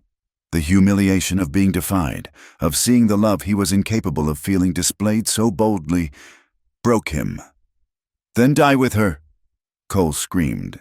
His finger tightened on the trigger. Crack! A gunshot rang out, but it did not come from Cole's gun. It came from the ridge. A bullet tore through the air, striking the cylinder of Cole's revolver. The impact was violent, shattering the metal and twisting the gun from Cole's hand. Cole screamed, clutching his numb fingers, staggering back. The bullet ricocheted, singing through the air and slicing a jagged line across Daniel's shoulder. He grunted, stumbling back into Lila, blood instantly blooming on his white shirt. "Tahu!" Lila cried out. Chaos erupted. Kill them all!" Cole shrieked. Scrambling in the dirt for a dropped rifle, the hired guns opened fire. But they were not shooting at a helpless rancher anymore. They were shooting at a sheriff, a deputy, and a line of Lakota warriors who began to pour fire down from the high ground not to kill, but to suppress. Deputy Jonah opened up from the window, his Winchester barking rapidly, sending dust kicking up around the feet of the attackers. "Take cover," Daniel shouted, shoving Lila behind a heavy support beam. He drew his own weapon, ignoring the burning pain in his shoulder. He fired 2 shots, dropping a man who was trying to flank them near the water trough. Suddenly, confusion rippled through Cole's ranks. 3 of the men locals who had been hired simply for muscle threw down their guns. "I'm not shooting the sheriff," one of them yelled. "This was supposed to be about Indians."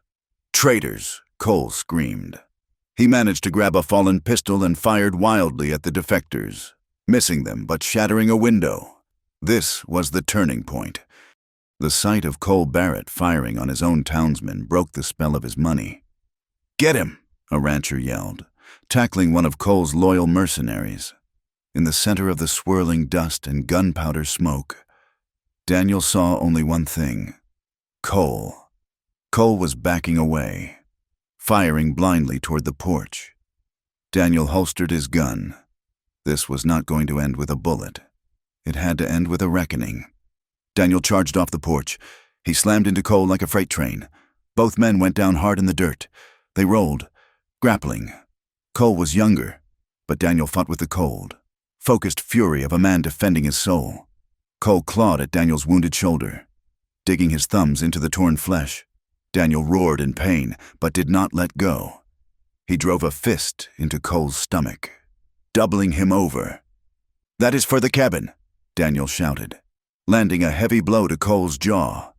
Cole spat blood and pulled a knife from his boot. He slashed out, cutting a line across Daniel's forearm. He lunged, aiming for Daniel's throat. Bang! The knife flew from Cole's hand, spun away by the impact of a bullet that struck the dirt inches from his fingers, sending a spray of gravel into his eyes. Daniel looked up. Lila stood on the porch steps. She held the heavy Colt revolver with 2 hands, her stance perfect, her breathing controlled. Smoke drifted from the barrel. She had not closed her eyes. She had not flinched. "Stay down," she ordered, her voice ringing with command. Cole looked at her, stunned. The farm girl he had planned to murder had just disarmed him. Daniel scrambled to his feet, breathing hard, blood dripping from his fingers. He stood over Cole, his chest heaving. "It is over! Cole!" Daniel rasped. Cole looked around. His men were either disarmed, fleeing, or held at gunpoint by Deputy Jonah and the defecting locals. On the ridge, the warriors sat silently, their presence a heavy judgment. "You cannot prove anything," Cole whispered, wiping blood from his mouth. "I have money, I have lawyers, and I have a rope," Tahu's voice said. The warrior rode into the yard. He did not look at the white men. He looked only at Cole. He held a lasso in his hand. Panic seized Cole. He scrambled backward, crab-walking through the dust. He saw the open gate. He saw a riderless horse near the fence. "No!" Cole screamed. He scrambled to his feet and bolted. He ran toward the horse, desperation giving him speed. He vaulted into the saddle, kicking the beast into a gallop toward the railroad tracks to the east. "Let him go," Daniel said, putting a hand on Lila's gun as she aimed again. "Tahu!" Tahu nodded. He kicked his pony. The war pony was fresh, and Tahu rode as if he were part of the wind. Cole reached the railroad cut, the iron rails glinting in the moonlight. He thought he was free. He would reach the station, telegraph the company, bring the army, but Tahu was there. The warrior cut across the angle, leaping his horse over a pile of railway ties. He slammed his horse sideways into Cole's mount. Both horses stumbled. Cole was thrown from the saddle. He hit the gravel of the rail bed hard, rolling down the embankment. He came to rest at the bottom. bruised and battered. He looked up. Tahu stood at the top of the embankment, silhouetted against the moon. He held a spear, the tip glinting. Cole raised his hands.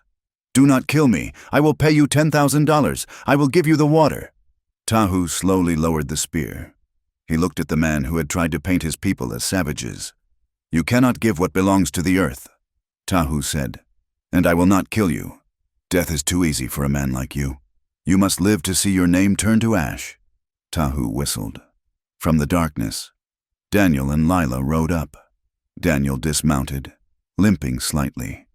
He walked down the embankment, pulling a pair of iron handcuffs from his belt. Cole looked at the handcuffs, then at the vast, empty prairie. He began to weep not from remorse, but from the crushing realization that his power had evaporated like water in the desert. Daniel spun Cole around and clicked the cuffs onto his wrists.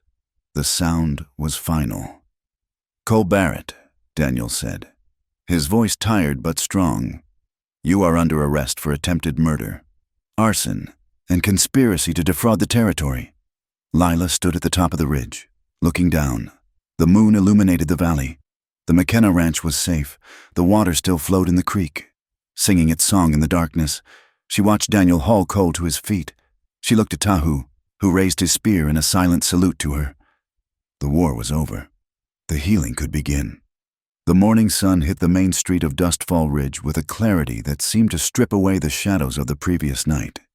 It was 10 o'clock, and the air was already warming up, carrying the scent of sagebrush and damp earth from the recent storm. But today, the town did not bustle with the usual noise of commerce. There were no wagons rattling toward the feed store, no piano music drifting from the saloon. The entire population of the town had gathered in the square in front of the sheriff's office. They stood in a wide, silent circle, pressing against the boardwalks, hanging out of second-story windows, and perched on the roofs of wagons. In the center of this circle sat Cole Barrett. He was bound to a heavy oak chair brought out from the jailhouse. His fine suit was torn and stained with the dirt of the railroad embankment. His face was bruised, and his arm remained in a sling. But it was his eyes that showed the true extent of his defeat. They darted back and forth, looking for an ally, but finding none. Sheriff Daniel Crow stood next to him. Daniel's left shoulder was heavily bandaged, the white linen stark against his dusty shirt. He looked exhausted, his face pale and drawn from blood loss. But he stood as straight as a lodgepole pine. He did not look like a man who had barely survived a gunfight hours ago. He looked like the embodiment of the law itself, weary, battered, but unbroken. To Daniel's right stood Lila McKenna. She had washed the soot from her face, but she still wore the trousers and the heavy coat. She did not lower her eyes.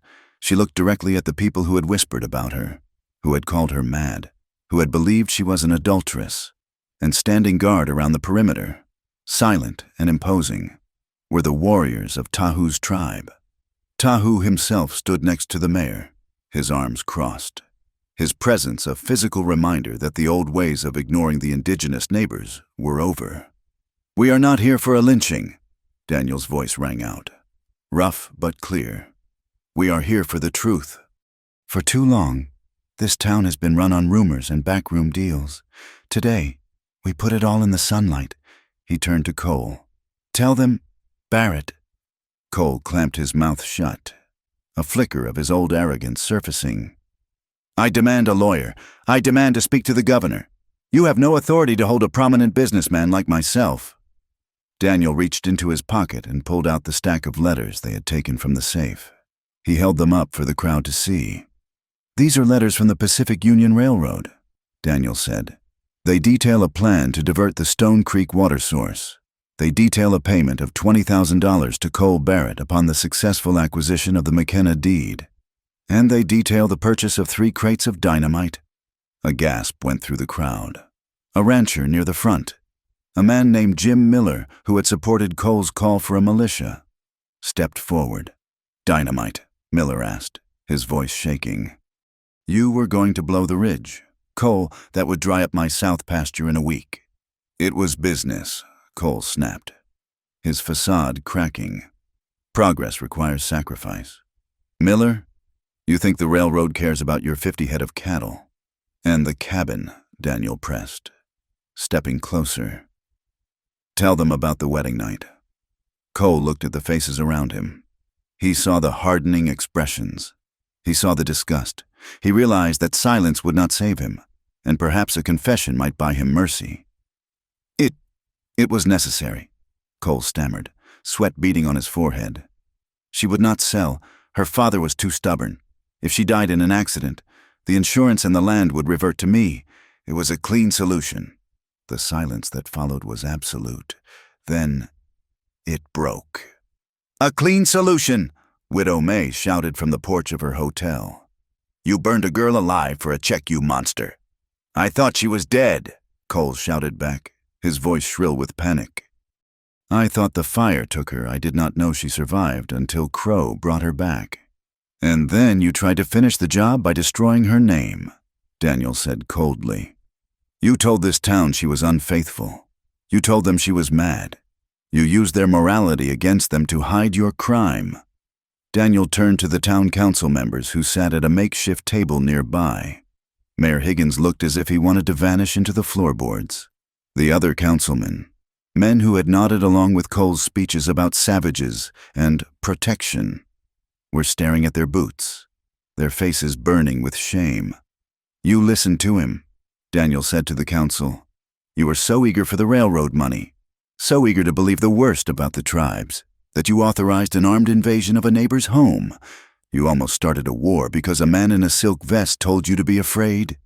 Mayor Higgins stood up, his hands trembling. Sheriff, we did not know. The evidence was not presented. The evidence was in front of your eyes.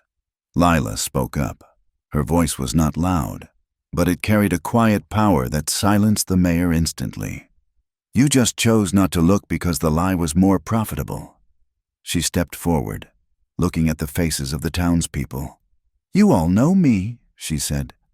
I grew up here. I bought flour in your store. Mr. Higgins, I sat in the pew behind you at church. Mrs. Gable. Yet when my husband tried to kill me, and I came back covered in soot and wearing the sheriff's shirt because my own clothes were burned off my back, not one of you asked if I was hurt. You only asked who I slept with. The shame in the square was palpable. It hung in the air, heavier than the heat. Dr. Harlan stepped out from the crowd. The old physician looked frail, but his voice was steady. I am as guilty as any of you, he announced. I knew Barrett was violent. I treated a man he beat nearly to death 3 years ago.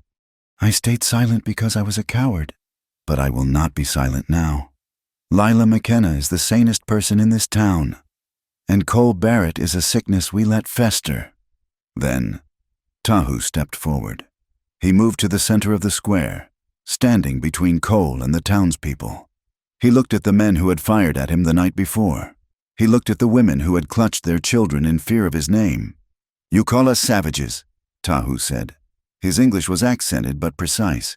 You say we want your scalps, but look at this man. He pointed his spear at Cole. He speaks your language. He prays to your God. He wears your clothes. And yet, he is the one who tried to burn the earth and kill his own kin for gold. Tahu paused, letting his words sink in. If you people continue to believe that land is something to be bought with blood and lies, then this place will die. Tahu continued. The water will dry up. The grass will turn to dust.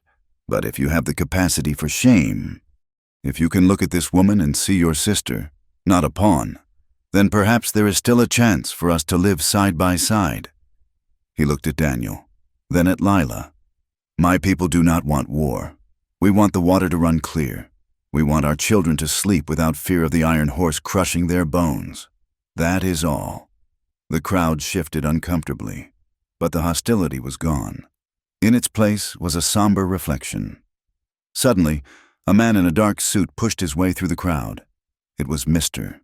Sterling, the lawyer, followed by another man carrying a briefcase, the regional director for the railroad, who had arrived on the morning train.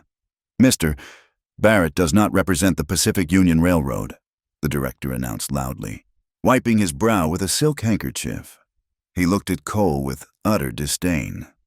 We were Misled regarding the methods, Mr. Barrett intended to use. The company does not condone arson or murder. You signed the letters. Cole screamed, straining against his bonds. You told me to get the land by any means necessary. I see no such instruction in writing, the director said smoothly, stepping back. However, given the unfortunate revelations, we are withdrawing our bid for the northern route. We will survey a southern pass. We will negotiate directly with the town council and the tribal elders for a fair right-of-way. It was a retreat, a complete and total capitulation. The railroad knew that a scandal of this magnitude, a white woman burned alive by their agent, would bring federal marshals and bad press that would sink their stock prices in New York. Get him out of here, Daniel ordered. Deputy Jonah and 2 other men stepped forward. They hauled Cole up from the chair. Where are you taking me? Cole gasped, his bravado finally gone, replaced by the terrifying reality of his situation. To Santa Fe, Daniel said. To a federal judge. You will stand trial for attempted murder, arson, and fraud. And I will be the first witness. There were no shouts for a rope, no mob violence.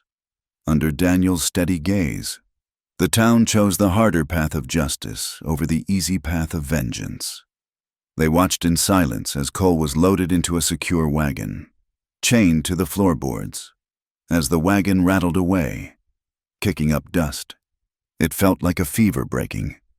Lila stood watching him go. She felt a hand touch her shoulder. She turned to see Mrs. Gable, the schoolteacher's wife, and Widow May. Widow May's eyes were red. Lila, she said, her voice trembling. I said terrible things. I repeated lies because I was jealous of your strength. I'm so sorry. We all are, Mrs. Gable added, clutching her shawl. We should have protected you. We failed you. Lila looked at them. A week ago, she would have turned away in anger, but the fire had burned away her pettiness. She saw them not as enemies, but as people trapped in the same fearful web she had just cut her way out of. Thank you, Lila said softly. It is over now. Mrs. Gable looked at Daniel, who was talking to Tahu near the jailhouse porch. He is a good man. Lila, she whispered, a hint of a smile touching her lips. And he looks at you like you are the only water in the desert. Do not let the town's foolishness keep you from that. It was a blessing, a small, quiet permission from the matriarchs of Dustfall Ridge. Lila felt a weight lift from her chest that she hadn't realized she was carrying. Later that afternoon, the town council held an emergency session on the porch of the hotel. Mayor Higgins approached Daniel, who was finally sitting down while Dr. Harlan changed the dressing on his shoulder. Sheriff, Higgins said, twisting his hat in his hands. The council has voted. We would like to formally request that you remain in your post. With a raise in salary, of course. And we will be forming a joint committee with the tribe to discuss the water rights. Daniel hissed in pain as the doctor tightened the bandage. He looked up at the mayor. I will stay, Daniel said. But things change. Higgins, no more backroom deals, no more ignoring the law when it suits the rich. And Tahu has a seat at the table whenever land is discussed. Agreed. Agreed, Higgins said quickly. Agreed. Daniel nodded and stood up, shrugging on his shirt carefully. He looked across the street. Lila was mounting her horse. She was heading back to the ranch. He walked over to her, ignoring the throbbing in his shoulder and the exhaustion in his bones. He took hold of her horse's bridle. You are leaving? He asked. I have to tell my father, Lila said. I have to tell him the farm is safe. The water is safe. I will ride with you, Daniel said. You are hurt, Daniel, she said, looking at his arm. You should rest. I will rest when I know you are home, he said simply. They rode out of town together. This time, no one spat. No one turned away. Men tipped their hats. Women watched from the windows with a newfound respect. Tahu and his warriors rode with them as far as the ridge, breaking off with a wave of their lances to return to their camp. When they reached the McKenna Ranch, the sun was beginning to set, casting long, golden shadows across the valley. The house stood firm. The windows were broken. The yard was churned up by hooves, but it was still standing. Lila dismounted and walked to the edge of the porch. She looked out at the creek. It sparkled in the twilight, a ribbon of silver that wound through the grass, feeding the land, indifferent to the greed of men. She took a deep breath. The air smelled of sweet grass and victory. She was not the frightened girl who had ridden away in a carriage to marry a monster. She was not the victim who had been tied to a chair. She was the owner of this land. She was a survivor. Daniel came up beside her. He did not touch her. Not yet. He just stood there, a solid, warm presence at her side. "It is quiet," Daniel said. "Yes," Lila replied. "It is the sound of peace." She looked at her hands. They were dirty, calloused, and steady. She looked at the ring finger of her left hand. It was bare. The ring Cole had given her was gone, lost somewhere in the ashes of the cabin or the dust of the fight. She felt a profound sense of lightness. "He is gone, Lila," Daniel said softly. "He can never hurt you again." "I know," she said. She turned to look at him. The bandage on his shoulder was stark white, but his face was relaxed for the first time in weeks. "Thank you, Daniel, for the second chance." "I did not give it to you," Daniel said, shaking his head. "You took it. You fought for it." "We fought for it," she corrected him. She looked back at the horizon, where the first stars were beginning to appear. The nightmare was over. The day was done, and for the first time in her life, Lila McKenna was not afraid of the dark, because she knew exactly who would be standing there with her when the morning came. 3 months had passed since the dust settled on the showdown at the McKenna Ranch. The autumn winds had arrived, sweeping down from the mountains, turning the cottonwood leaves to brilliant shades of gold and rust. The air was crisp, carrying the scent of pine and the smoke from wood stoves that were now lit against the evening chill. Dustfall Ridge was a town transformed.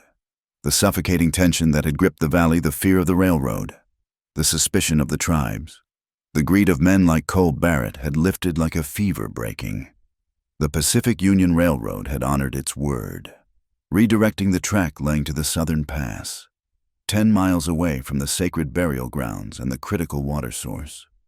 The dynamite blasts that occasionally echoed in the distance were no longer the sounds of an invading army, but merely the faint drumbeat of a progress that had finally learned to respect the land. On a bright Tuesday morning, Lila McKenna stood by the corral fence, watching a group of riders approach. It was not a posse, and it was not a threat. It was Tahu, riding alongside 2 elders from his tribe, their horses adorned with ceremonial blankets. Beside them rode Sheriff Daniel Crow. Lila smiled, wiping her hands on her apron. The ranch had changed too. It was no longer a fortress under siege. The main house had been repaired, the windows glazed with new glass brought in from Santa Fe. But more importantly, the fences were no longer barriers to keep people out. They were meeting points. "Welcome," Lila called out as they dismounted. "The day is good." "Sister," Tahu said. His face relaxed, the war paint gone. They gathered under the shade of the great oak tree near the creek. Daniel stood beside Lila, his shoulder fully healed, though he still favored it slightly when the weather turned cold. He took off his hat, his eyes finding hers with a familiar warmth that made her heart skip a beat. The oldest member of the group, a woman with hair like spun silver and eyes that had seen 80 winters, stepped forward. She held a small bundle wrapped in deer hide. She spoke in her native tongue, and Tahu translated. "She says that the water flows clear because you stood strong." Tahu said, "She says you are not just a woman of the wooden house. You are a daughter of the valley." The elder unwrapped the bundle. Inside lay a necklace of intricate beadwork, centered with a polished stone of turquoise that matched the color of the creek under the noon sun. She placed it around Lila's neck. "It is a symbol of protection," Tahu explained, "and a promise. As long as the stone is blue, you will never walk alone." Lila touched the cool stone, tears pricking her eyes. "Tell her thank you. Tell her I will wear it with honor." It was a small ceremony, but it carried the weight of a peace treaty signed not with ink, but with respect. Afterward, they shared a meal of roasted venison and cornbread. The laughter of children from the neighboring farms, who had come to trade goods at the newly established market post on the ranch, rang through the air. Tahu sat on the porch railing, whittling a toy horse for one of the boys, looking less like a warrior and more like the uncle he had become to the community.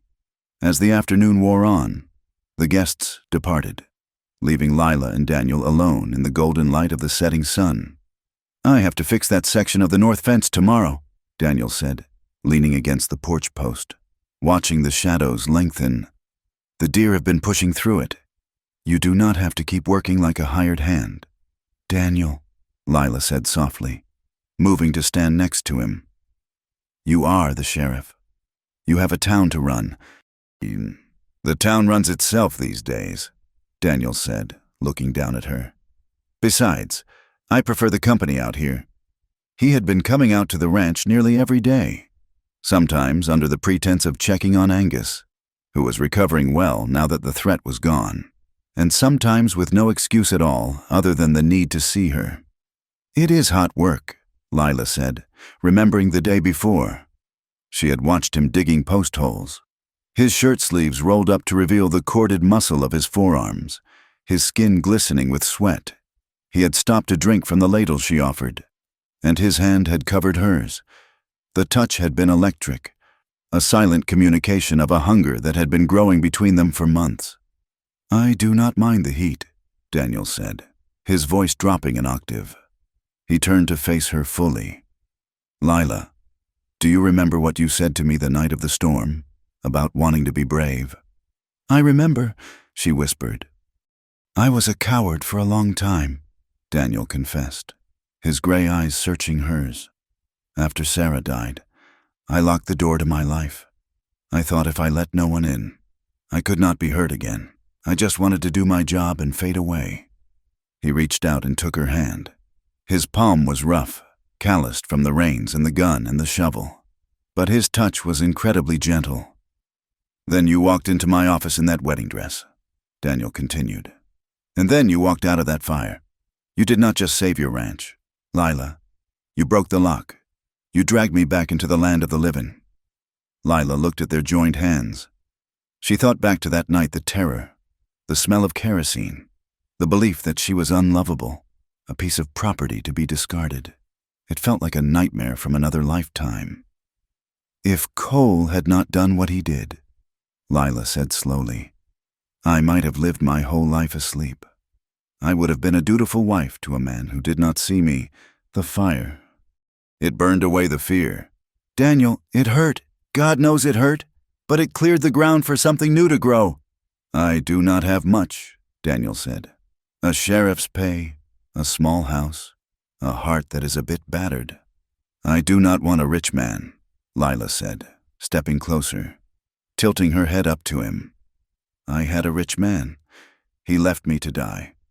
I want a man who will stand between me and the gun. I want a man who looks at me and sees a partner, not a prize." "I see you," Daniel whispered. "I see all of you. Lila McKenna." "Then ask me," she said, a playful smile touching her lips. Daniel laughed, a low, rumbling sound that vibrated in his chest. He got down on one knee in the dust of the porch, holding her hand tight. "Lila, will you marry me, not for land, not for duty, but because I cannot imagine waking up another day without you?" "Yes," she said. "Yes, Sheriff, I will." The wedding took place 2 weeks later. It was nothing like the spectacle at the church in town. There was no silk dress, no suffocating veil, no whispering congregation judging the cost of the flowers. They stood in the open air, on the grassy bank of Stone Creek, beneath the vast cathedral of the blue sky. Dr. Harlan, who had been ordained as a justice of the peace, officiated the ceremony. Lila wore a dress of simple cream cotton, embroidered with wildflowers she had stitched herself. On her feet were her riding boots, polished to a shine. Around her neck hung the turquoise necklace the elder had given her. Daniel wore his best Sunday suit, but he had left the badge at home. Today, He was just a man. The entire town seemed to have made the journey. Widow May was dabbing her eyes with a handkerchief. Deputy Jonah stood as the best man, grinning so hard his face looked like it might crack. And on the other side of the creek, standing as witnesses and honored guests, were Tahu and 50 members of the tribe. "Do you, Daniel, take this woman to be your equal?" Dr. Harlan asked. "To fight beside her, to build with her, and to love her freely?" "I do," Daniel said, his voice steady as a rock. "And do you, Lila, take this man to be your equal?" Dr. Harlan asked. "To shelter him, to challenge him, and to love him freely?" "I do," Lila said, squeezing Daniel's hands. When they kissed, a cheer went up that startled the birds from the trees. It was a sound of pure, unadulterated joy. Tahu raised his spear in salute, and the drums began to beat a rhythm of celebration that merged with the fiddle music starting up from the barn. That night, there was no carriage ride to a lonely cabin. There was no fear. They rode to Daniel's house at the edge of town, which had been freshly painted and filled with flowers by Mrs. Gable. A fire crackled in the hearth, casting a warm, golden glow over the room. Daniel locked the door not to keep her in, but to keep the world out. He turned to her. Lila stood by the window, looking at the moon. She felt a flutter of nerves, an echo of the last time she had been a bride, but then Daniel stepped up behind her. He did not grab her. He simply wrapped his arms around her waist, resting his chin on her shoulder. "You are shaking," he murmured against her ear. "Just a memory," she whispered. "Let it go," Daniel said, turning her gently to face him. "We are here. We are safe." He reached up and unbuttoned the top button of her dress. His movements were slow, deliberate, giving her every chance to pull away. But she did not pull away. She stepped closer. "I am not afraid," she said. "I know," Daniel replied. They undressed each other with a reverence that was the opposite of greed. Every touch was a question and an answer. When Daniel's hands brushed the scar on her neck, he kissed it, rewriting the history of her skin. There was a profound intimacy in the way they moved together. It was not just about the physical act. It was about the dismantling of walls. Lila felt the weight of the armor she had worn for so long, the toughness, the suspicion, the need to be the warrior slip away, leaving her vulnerable and cherished. In the soft light of the fire, they found a language that needed no words. It was the language of second chances. It was the feeling of being broken and put back together, not as you were, but stronger, when they finally lay tangled together under the quilt, listening to the wind outside. Lila rested her head on Daniel's chest, listening to the steady beat of his heart. "I love you," she whispered into the dark. "I love you," he answered, pulling her tighter, and for the first time in her life. Lila McKenna slept without dreaming of fire. The years would roll on. The railroad would bring new people, new buildings, and new noises to Dustfall Ridge. The world would change, marching relentlessly toward the 20th century. But some things would remain. One evening, years later, 3 figures stood on the highest point of the ridge overlooking the valley. The sun was setting, painting the sky in riots of crimson and violet. Lila stood in the center, her hair streaked with gray, her face lined by the sun and by laughter. Beside her stood Daniel, older now, leaning slightly on a cane but still strong, his hand resting firmly on her shoulder. And on her other side stood Tahu, the silver in his braids catching the last light, his eyes scanning the horizon with the same sharp vigilance as always. Below them, the creek wound its way through the green pastures of the McKenna Ranch. Horses grazed in the twilight. The sound of children's laughter drifted up on the breeze. Lila and Daniel's children, running races with Tahu's grandchildren. The West remained wild. It was still a land of storms and droughts, of hard winters and blinding summers. But for them, it was no longer a place that took everything away. It was a place that had given them a second chance. They stood together as the sun dipped below the mountains, 3 guardians of a peace that had been forged in fire and sealed with a promise. Thank you so much for listening to this story. It has been a journey through the dust and the flames, and I hope Lila and Daniel's story touched your heart as much as it did mine. Writing about the resilience of the human spirit and the power of second chances is always a privilege. I would love to hear from you. Please leave a comment below and tell me where you are listening from. Are you in a bustling city dreaming of the open plains? Or are you somewhere quiet watching your own sunset? Let's share our stories. If you enjoyed this tale, please consider subscribing to my channel, Wild West Tales. Hit that like button to show your support. And if you really loved it, press the hype button to help this story reach more people. Your support keeps the campfire burning and the stories coming. Until next time, keep your powder dry and your heart open.